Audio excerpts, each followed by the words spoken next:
announce this at the beginning and at the end, but the code is S12325. So make sure to jot that down. It's S12325. So we're here for the math formula workshop for pharmacy technicians today. And I have the pleasure of introducing our two presenters. We have Paul Sabatini and Peter Tao. So first, a little bit about Paul. Okay, Mr. Paul Sabatini currently oversees the ASHP Accredited Pharmacy Technician Training Program at Anthem College in Sacramento, California. Mr. Sabatini has earned an Associate of Science degree in Pharmacy Technology from the Bryman School of Arizona and a Bachelor of Science degree in Healthcare Management with Anthem College Online. He will be pursuing his master's degree in higher education with Drexel University in March of 2013. He has been actively involved with the pharmacy profession for over 24 years in various scopes of practice settings. He began his tenure with Anthem College as a pharmacy technician instructor in 2004. He has also been serving with Anthem College as their extern coordinator and program chair, which is where he found his passion in life to inspire his students to become competent and qualified candidates for employment as pharmacy technicians in various practice settings. Paul has also served an actively contributing board member from the Technician Division Executive Committee as chair-elect, chair, and immediate past chair as well, serving on the 2011 Seminar Continuing Education Committee for Technician Programs. And then we'll also have Peter Tao, who I think will be presenting second. And during the past several years, Peter has been working very hard to get where he wanted to be. And now that he has fulfilled his journey, he is taking another step in pursuing his education and getting his bachelor's degree. As of right now, he's working as a CPHT instructor for Anthem College and has been employed there for over 3 years. He is very passionate about what he does, and he likes to see that he has made an impact on an individual's life. His greatest assets are being flexible and staying motivated in all he does. He does have the drive and ability to consistently better himself because there are always new things to learn and experiences to gain in the pharmacy industry. So let's welcome them to the stage. Thank you so much for that introduction. Well, we just kind of walked in this morning, Jeannie Lee and I, and Spritz actually kind of donated, well, he didn't kind of, he donated some really lovely fruits here for us since we're going to be working with apples and oranges today. So if you'd like to have a piece of fruit during your presentation, please take them because I'm not taking these back in Sacramento. So we're here today to present to you a pharmacy math formula workshop, and my counterpart here, Peter Tao, we've been with Anthem College for quite a number of years, and I'd like to reveal our disclosure to you at this moment. Neither Peter nor I represent no significant or relevant relationships or other affiliations to disclose to you. So our program objectives today are pretty clear. At the conclusion of this course, you participants should be able to be introduced and or refreshed on the 3 specific pharmacy math formulas of body surface area, reducing and enlarging suspensions, solutions, and alligation method. Number 2 objective would be to enhance and ensure that the retention of these pharmacy math formulas will be maximized through an audience participative hands-on workshop. And number 3, to provide to you, the audience, with an understanding of which areas of pharmacy practice these pharmacy math formulas would be appropriate or applicable. So the first one we're going to do today, and I'm hoping that each of you have a piece of paper and a pen or your smartphone because that's going to be the hands-on piece to you. And we like for us to have you collaborate with one another if you can partner up with somebody in checking your pharmacy math work after you've done a formula work. Before we move on, how many of you are math whiz in this room? Raise your hand. Math whiz. Okay. No? How many of you heard these type of math out there? Yeah, these formulas. How many of you? Okay. And how many of you use them in your daily practices? Yeah. 1, 2. Okay. Good chunk. Okay. I'm hoping to see. Wait, where are my technician educator colleagues besides Harry? I'm thinking. Okay. So I'm thinking that this is something that again you can utilize to your practice setting wherever you are in terms of the formulas that you may need to use. And these are very specialized formulas aside from the norm ratio proportion method that you would use to find out either strength or volume of a medication. So this is, body surface area for chemotherapy doses. And this, of course, is for cancer patients. If you're working in oncology pharmacy, it's a very specialized field for us technicians to go into. And BSA takes into account the patient's weight and height. BSA, body surface area, is always expressed in meters squared, and is frequently used to dose those chemotherapy agents, whether it's a one-time regimen or a cyclical regimen, depending on what the patient's needs are. When using the equation below, the units of weight should be in kilograms, and the height should be in centimeters, and that's the metric version. I always found it interesting that we go down to the standard units, weight can be in pounds and height can be in inches. The final nomenclature is meters squared, which is a metric component. So I'm like, how do we go from standard back to metric? It was just always interesting to me how that kind of planned out with the formula methodology. So this is the formula that you could take a look at and use to your advantage if you go into this line of pharmacy practice setting. And metric is the meter squared, square rooted by the weights in kilograms, multiplied by the height in centimeters, divided by the standard divisor 3600. And then the standard American way of doing it is the meter squared nomenclature at the end, square rooted by the weight in pounds and the height in total inches, divided by the constant 3131. So it depends on where you are. If you're working with a pharmacist that wants to give you metric measurements for the patient's weight and height, then you'll use kilograms, centimeters. And then if they're using the standard formulation, then it would be pounds and inches. So I have some practice problems for you too. Here is a patient that is a male, 205 pounds, and is 6'1" inches in height. So if whatever formula you want to work with, go ahead and start figuring it out, and we'll get the BSA for this patient. And the second patient's female. Oh, sure, absolutely, yes. And please feel free to ask questions, check each other's work. Definitely, we'll check it for you.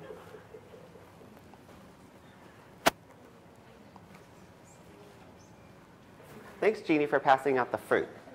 Hopefully that won't be thrown at us. Okay. That was my intention. Yeah, I know. It's been a long 3 days with you. God bless you. Okay.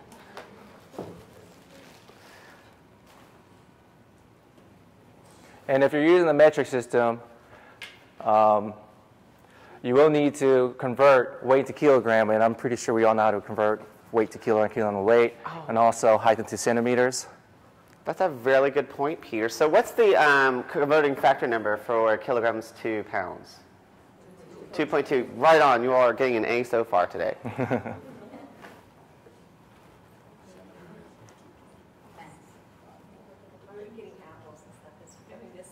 Oh, that's okay. Next slide? Okay, here we go. Here's your patients that are undergoing chemotherapy treatment.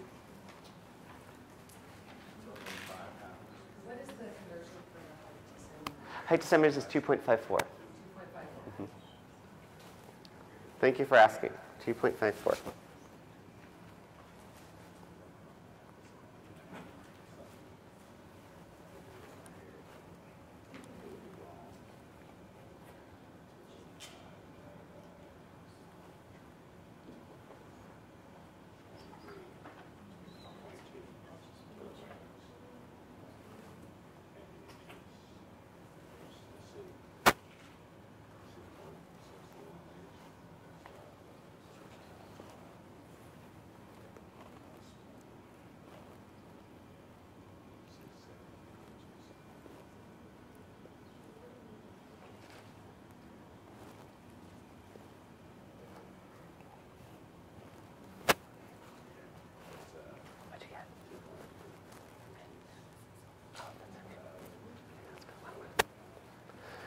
So what did you come up with? Not yet? Okay. Still working on it? Great.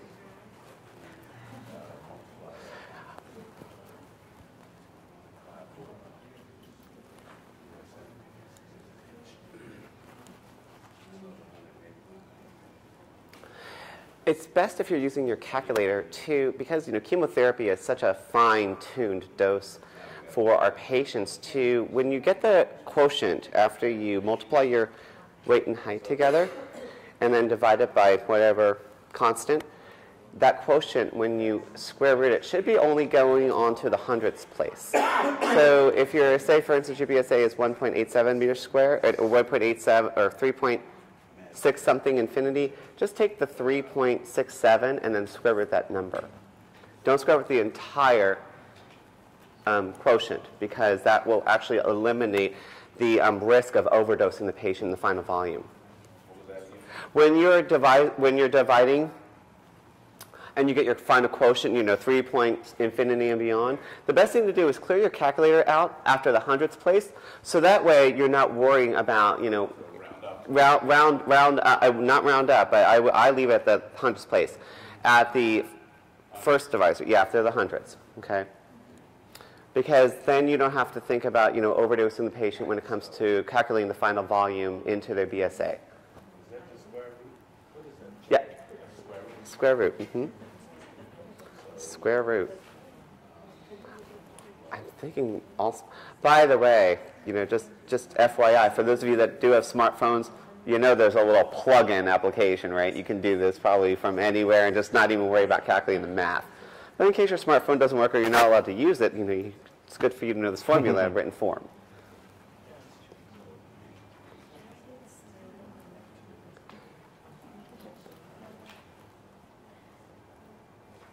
What'd you get? How do I do the square root on my phone? I don't know. I'm not sure. I don't have an Do I have to iPhone. Those download, things like, a scare me. different- Let's see. There it is. There's your square root right there. How did you do that? Just tilt it. Oh, so you get a scientific calculator if you tilt it? Yeah. Oh my god, I can't believe it. Wow, that's really funny. Sure, absolutely. Yeah.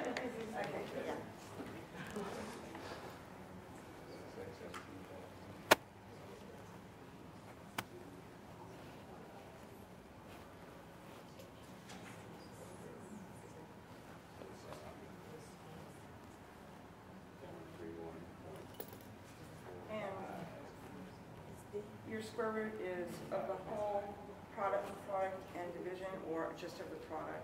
The final quotient will be square rooted after you divide the two, the measurements of the patient by the constant, and then square root that final quotient.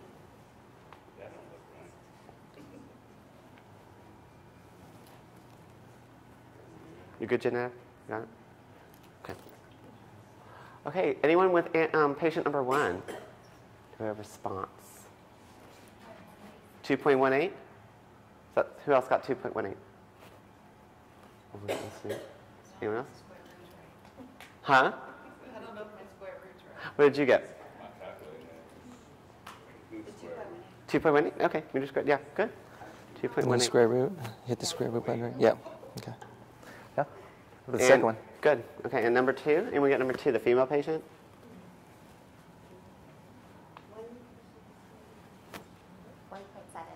1.7? 7 meters squared. Okay, 1.7 meters squared. Okay, good. Now, the one thing that I want to emphasize to all of you is, although your numerical formulation is right, we always emphasize to our students that the unit, saying it, writing it, is just as imperative as the final numerical value. Because if you don't state it or write it somewhere, then there could be, mystic confusion and not calculating right into the final order for the patient, like 10 milligram per meter squared per day. A lot of people don't recognize that they need to place that final metric nomenclature of the body surface area at the end. We emphasize this very strongly to our students in all aspects of figuring out the math for our patients, because that means that it's going to be wrong. And Peter and I actually are pretty stringent on making sure that our students get it, that final unit is placed after the numerical value. Okay, and so everyone kind of getting a little bit maybe a little refreshed with this, a little bit more kind of. Are you going to go over it and show us? Oh, we are? We are. It's right there. It's right there. It's right there. All right, let me take my pen out. Yeah, we're going to take a pen around the board now. No, so the thing is to, calculate the total height for the patient. 6 feet times 12 inches is 72 plus 1 more inch. And then multiply it by 2 of 5 divided by 30, 131. Okay? And then square root that, and then you get your BSA. So, Multiply that times what now? huh? I'm sorry? Say it again.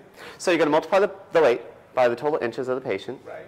and then divide that by 3131 if you're going to go standard. If you're metric, then it's going to be 205. What is the square root? The square root is the final quotient. After you multiply height and weight together, divide that by the constant, and then square root that quotient.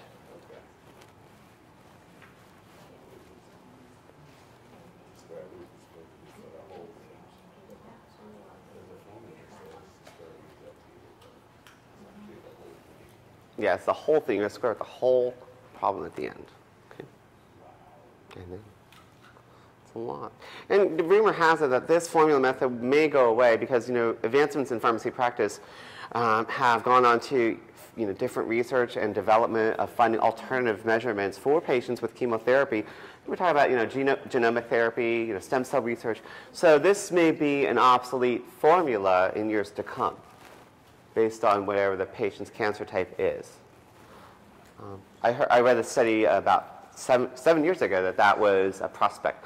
I don't know if it's gotten there yet with the technology that's in our current pharmacy practice setting with chemotherapy dosages. Huh? Yeah, I still use BSA, so it's kind of, we're looking for a shift with removing BSA because, and I can speak from personal experience, my very best friend died from too much chemotherapy about 3 years ago over Thanksgiving, and he, the cancer cell was shrinking. He had a malignant germ cell tumor, and then the chemotherapy, because he was co-infected with pneumonia, was too much for his respiratory system to handle. So he went into respiratory depression due to the mixture of chemotherapy, the mixture of Dilaudid that they gave him, and he was also a gastric bypass recipient. So it was a very interesting case. But the combination of those three components really kind of led to his demise. It was very sad. That just something to tell you that maybe the weight dropping may have not factored in correctly with the weight tied into BSA for his chemotherapy dosage range. Okay, so we got female. What was the female one again? 2.1.7. 1.7. Okay, great. 1.7. Yes. Meters squared. Okay, awesome. Got it here, right? Okay. All right. So I'm going to hand this off to Peter, and he's going to take care of formula 2 and 3 for you. And I'm just going to sit back. Okay, so here we have the math formula 2 here. Reducing and enlarging formulas. This formula is used to compound, and they're written in formula or recipe. So you have your original recipe or your original formula that you use. The formulas, like recipes, are written to make a set of medication. So some prescriptions may require a smaller or larger amount than the formula makes, and you will be required to perform the necessary calculations to compound the requested amount. So again, we are going to be reducing or enlarging depending on the quantity that we're making. So there are two main types of formulas. You have those that have a specific amounts added to make a set amount, and then you have those that deal with each ingredient as part of the whole. And this type of formula lists each ingredient as part of the whole or final product, and it is one of the easiest to calculate. So to find the amount in milliliter, milligrams, or grams, all you got to do is take the total amount needed, and then you divide it by the number of parts. So this will tell you what each part is equal to. And once you are done, you will go ahead and multiply each ingredient's number of the parts by the amount per part, and this will give you the amount of each ingredient to weigh and measure out. If your conversion is in a different unit other than how ingredients are supplied, an example, if you have a formula that says 2 grams, but your ingredients in liquid, you'll go ahead and use the water rule. So 1 gram, which is equivalent to 1 milliliter in volume of water. So here we have the formula based on parts. And this is just an example here with this formula. We need to make 400 grams of the following here. What you see here is the parts from the original recipe. What you're going to do is you're going to add up the total parts from the original recipe, and it's going to give you a total of 100 parts.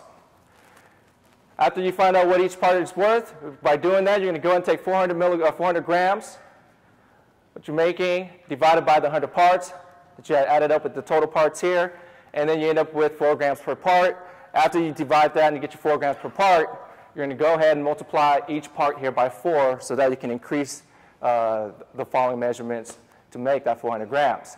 And so each ingredient here that you see here, instead of 12.5 parts now, when you multiply by 4, it gives you 50 grams total. For the measurements, for white wax, you get 48 grams total. Mineral oil, 224 milliliters. Sodium borate, 2 grams. And then with the water, 76 milliliters. Now to find out if you did the calculation correctly, you could also add all these measurements here, and you should end up with relatively close to 400 milligrams, or if not, exactly 400 grams.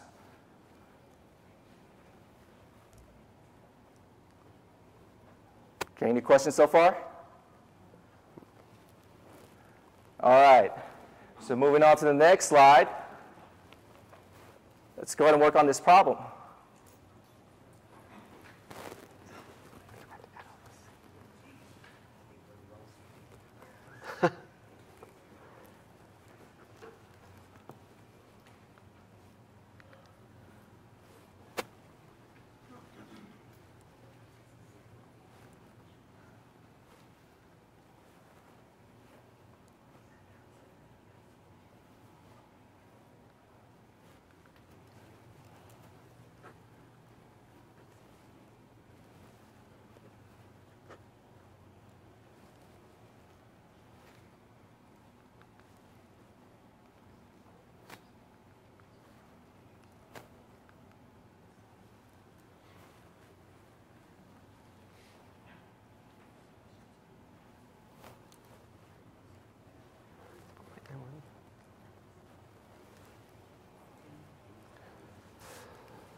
So for those of you that have added the parts together already, how many parts total? 235. 235? And then what should we do from there? All right, so 450, what we're making, 450 grams divided by the total parts. And then you're going to multiply each ingredient by what you have per grams per part.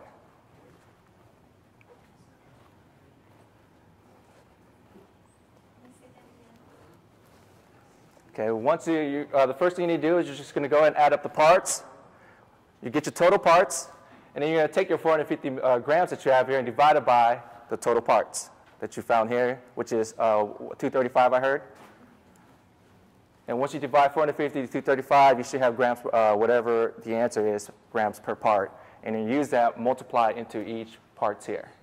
So that way you can find out your final measurements for each part, or each ingredient, I should say.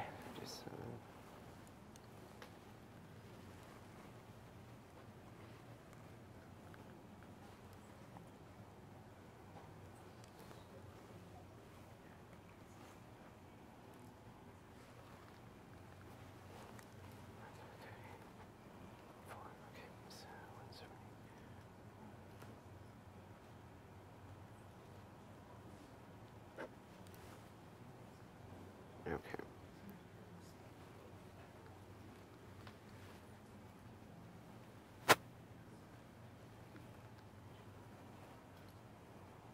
Are these the final? Mm-hmm.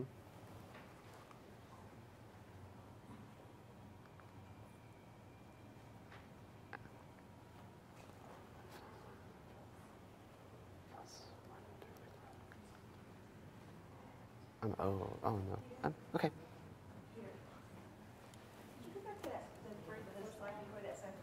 This one here? Okay. Okay.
Is everyone, are we good on this one here? Okay. So here's the problem example.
So that's the last one right there, right?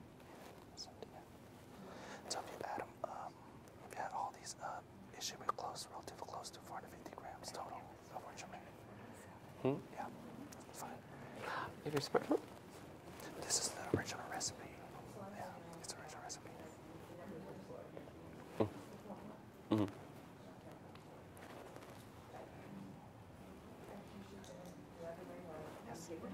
Always by text. Yeah. This is always, this is the sample, that's always real. Okay. This is what I call the first slide. Always times 4. No, it's not always times 4. You're going to divide 450 divided by 235. Yeah, if you want to gather the percent and then rate, be your absolutely. grams per part.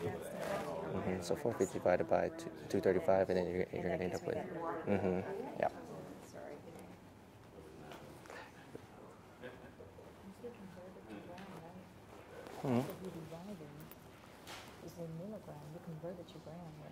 No, it's going to be in grams. They're all going to be grams. Measurement's going to be in grams. You took the milligram divided by the part, so it's going to be a milligram. No, it's just going to be grams per part. There's no milligrams. It's just going to be grams per part. Because as it stands right now, you have 450 grams. Well, the per methodology of 235 parts. PTCB is for an entry-level technician to utilize the formula during the exam. So can they'll round. give out the You can order, round and this. then you'll have to Yeah, go round to the nearest backwards tenths. to forwards and figuring out what component is. 1.9. If you want to round up to 2, you can round up to 2. Because, yeah, The that's fine. nomogram.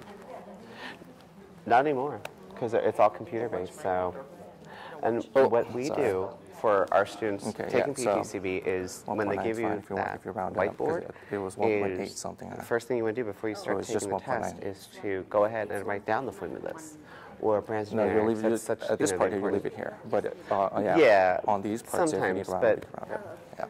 Yeah. or test, the text anxiety piece, but it's worked successfully. In fact, Peter and I incorporate with we test our students every week, and so when it's a math test or if there's math tied into the final exam, then we say take your formula card with you, use it for your exam because you're going to be doing it anyway for PTCB, instead of having them to just blurt out and try to recall the information because there's just so many So you end up with pieces that they're going to use anyway in the real world of pharmacy. It's good to know, that's up here, but for the most part, 470 grams. we're like use as many resources as you round need up- to, you round to the because when you whole have to think, on the- you're, on the hair? the Okay. time energy component So this is might be relatively wasted close to if you your have to final worry about volume. recalling the information. Final grams. because you have more than 20 grams of that that's left. So, because in the pharmacy you have the 5% either positive or negative measurement error. So.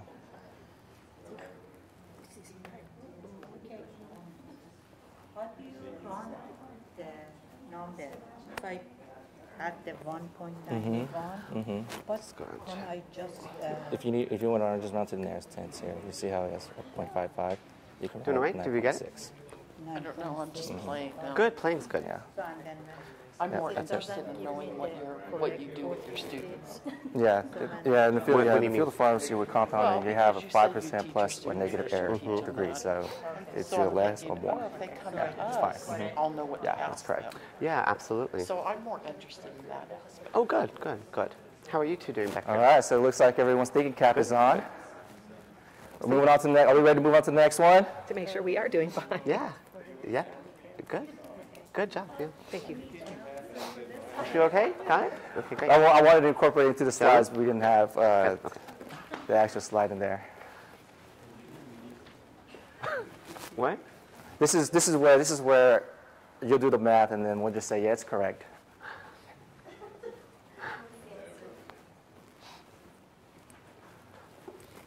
Okay. Do you have that final answer for them? Did you do the Yeah. answer? Okay. yeah. So what for ingredient 1 polybase, what was the gram measurement? Well, we did what was the converting factor, first of all, when you took 450 divided by your total parts? 1.91? Okay, great. So 90 times 1.91 was 171, 172. 40 was Yeah, the cocoa butter here. the cocoa butter. 76. The glycerin was 57. The sodium borate? 9.5. Okay. And then the lanolin? 134. The sodium borate was 9.5. And by the way, that was the only real drug in there. But we basically just made a paste. So, yeah. The other one, if you go back to the previous problem, do you know what this all is made of? Do you know what this is? This is petroleum jelly, Vaseline, right here. So, just FYI. Yeah. Okay. All right, so the next one. They call it specific amounts. Okay, the type of formula uses specific amounts of each ingredient to make a set amount of a product. So in this type of formula, we must find the conversion factor in order to enlarge or reduce it. So to find the converting factor, you must divide the amount that you wish to make by the amount the formula makes. So you then multiply the conversion factor and times each of the ingredients. And so here's an example with the specific amounts. So you have metoprolol. This is the formula which makes 480 milliliters. Okay, so this is a formula for 480 milliliters of metoprolol oral suspension, 1 milliliter per milliliter. So the original recipe calls for 48 tablets, 20 milliliters, 240 milliliters of cherry syrup, and then just QS it to 480 milliliters of oral-based plus. But you want to make 1 liter, because that's what we want to make. So what you're going to do is you're going to take your what you want to make, which is the 1 liter, and divide it by what it already makes. That gives you your converting factor. So 1,000 divided by 480 gives you 2.08. Then you multiply each ingredient by the converting factor, and you can see here what I have. Now with the oral-based plus here, we don't need to multiply because we're just going to use that to quite sufficient the amount to 1,000 or the 1,000 milliliters or your 1 liter. Okay, similar to what the other formula is. It's just here you're taking what they have and you're using what you need to make, and you're dividing by what the formula already makes to get your converting factors. So now, everyone got this down? Not yet? Okay, so I'll give you a few minutes to write this down, and then I'm going to go ahead and switch to the next slide so you can start working on the example.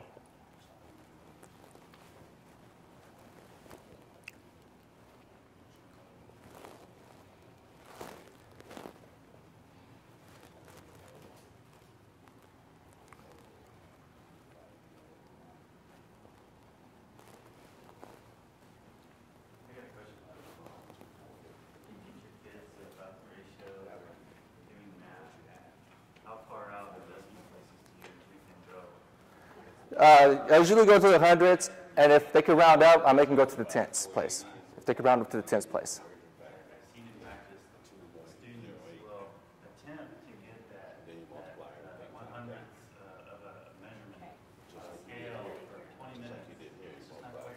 No. Usually, yeah, when it's measurements like that, it's just to the tenths. Yeah. And speaking to PTCB and choosing an answer, you're going to choose the one that's most appropriate, closest to the final calculation. Yeah. That's one of the areas that PTCB measures is the comprehension and final formula method to gather what choice they need to make.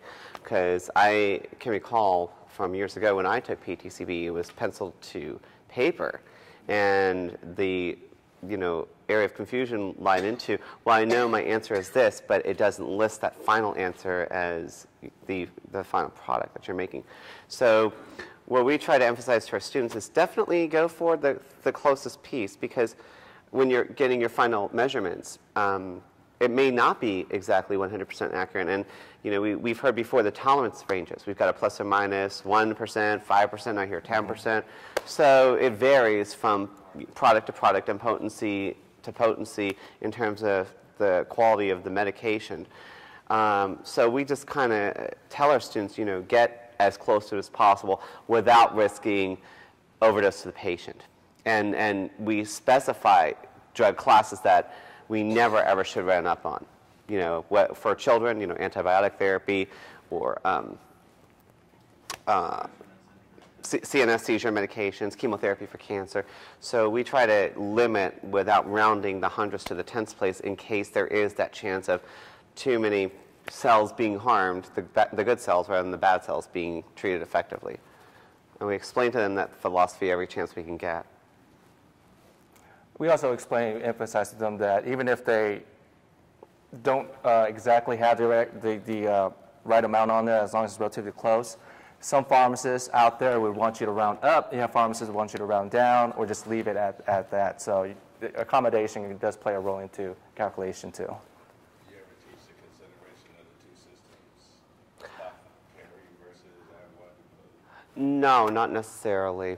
We do teach apothecary, yes, definitely converting, ounces to teaspoons to ml, and we do teach that trail, just so they can understand basic conversion rates. But final part. If somebody did something in Agua code, it would be a different number.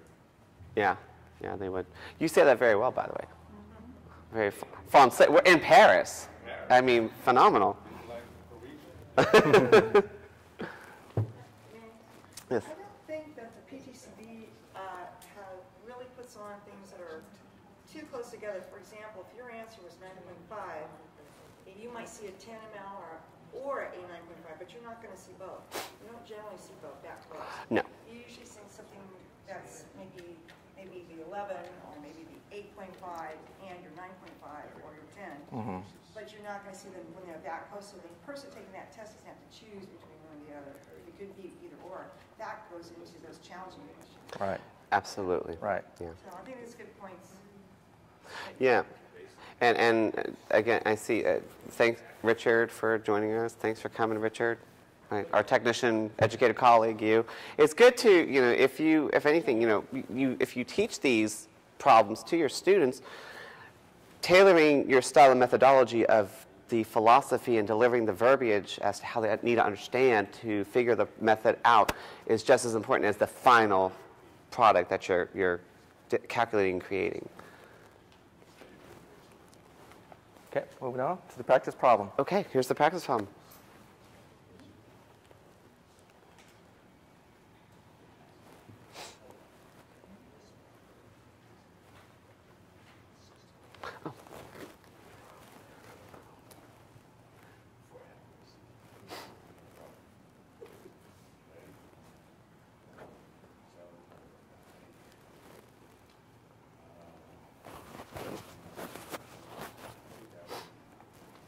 Is make 4A was QS, right? Okay, so How much time we have left? we have about 20 minutes. Okay.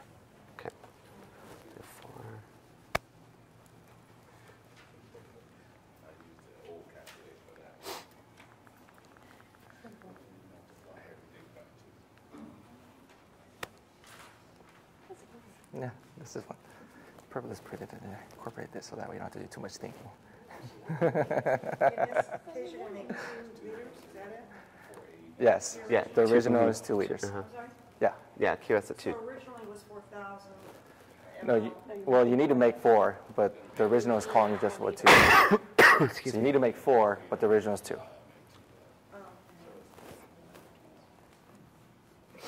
Okay, what you're trying to make is 4 milliliters. You have the original only making 2 liters. Oh. Oh, that should be that then. Yeah. Okay. Duh. Okay.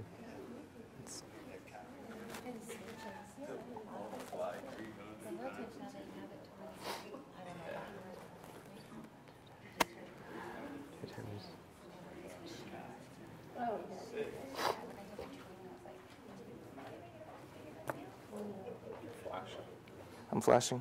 Yeah. I don't think I need it then, huh? No. Just go.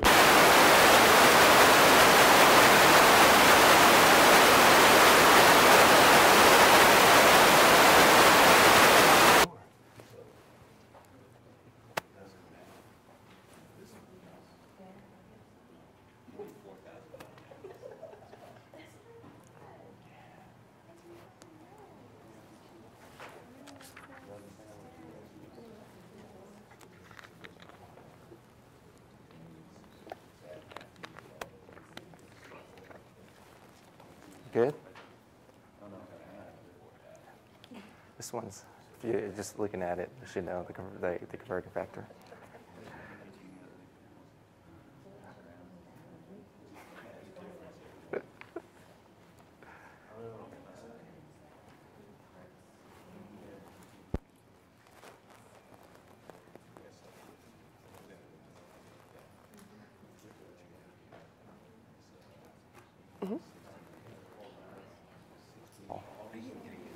With multiple allegations. Oh, we're going to go over that. Are you? I can do fine. I'm calling them allegations, but every time I try with multiple, I don't like. Oh, yeah, we're going to go over basic allegation method in a minute. Allegation, basic, no problem. But when you get into multiple, I just kind of, I've seen it a couple times, and there's a guy on internet that shows it. Mm. I haven't watched enough to slow down. Oh, okay. It's been pretty bad. Okay. Okay. Looks like they're still working on it. Okay, good. We have about 17 minutes left. So you don't really need enough of that. You need a container that can hold 4,000. And then you pour the water in there. After you mix all this, you pour the water in there, make it 4,000.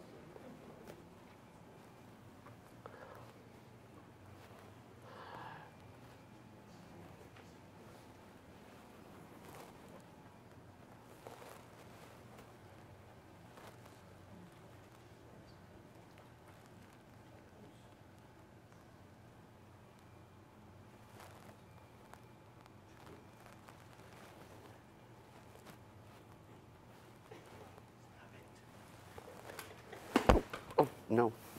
I'll jump my back. Does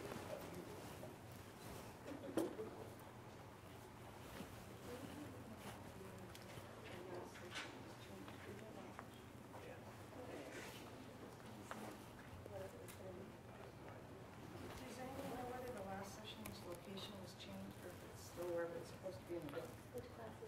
The last session is 11:30. It's the closing session. It's scheduled for room 4 in Paris. Bless you. I don't have an answer. It hasn't changed. Okay. Thank you. Thank you. We know where it Okay. All right, so when you look at this recipe here, you need to make 4,000. It calls originally for 2,000. So if you look at it, you're doubling it up to make the 4,000. So your converting factor is at 2, right? So you're going to multiply each by 2. You should end up with 200 milliliters of lidocaine, 480 cherry syrup, 600 milliliters of Oral Base Plus, 400 milliliters of Oral Sweet, and then what about the water? QS to 4,000. Very good. What are we making? Oh, who can tell us what we're making today? Who knows this? Is this something for the throat? Yes. Yes, you're... Who knows this? I'll give you a hint. David Copperfield can make this. Magic mouthwash, yes. The one compound we love to make in retail pharmacy, sometimes hospital too. Huh? You gonna make it? Good for you.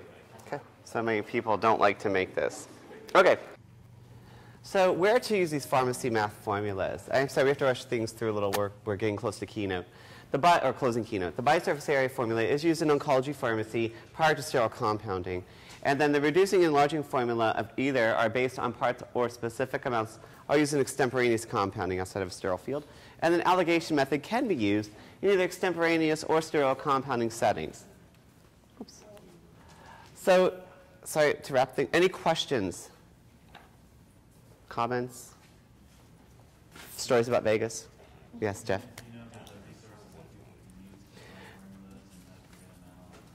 Some excellent resources that we have actually used are textbooks, as well as there are resources available on the internet from local and statewide, country and statewide pharmacy tech training schools. I think a lot of people go to the YouTube to take a look and see about instructors that have put stuff online. Yes?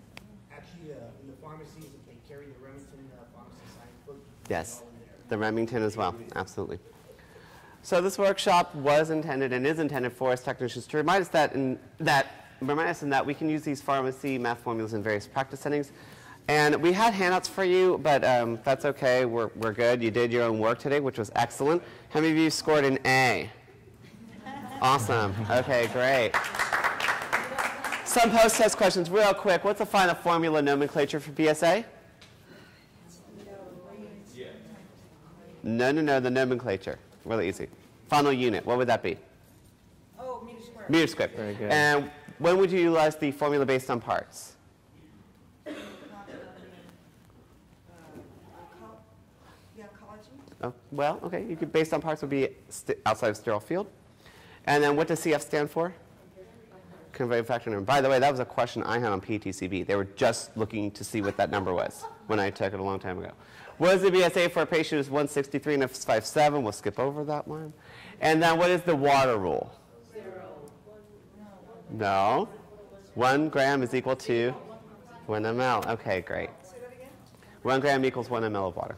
By the way, that's 1.86 meters squared for that patient. Thank you so much for attending.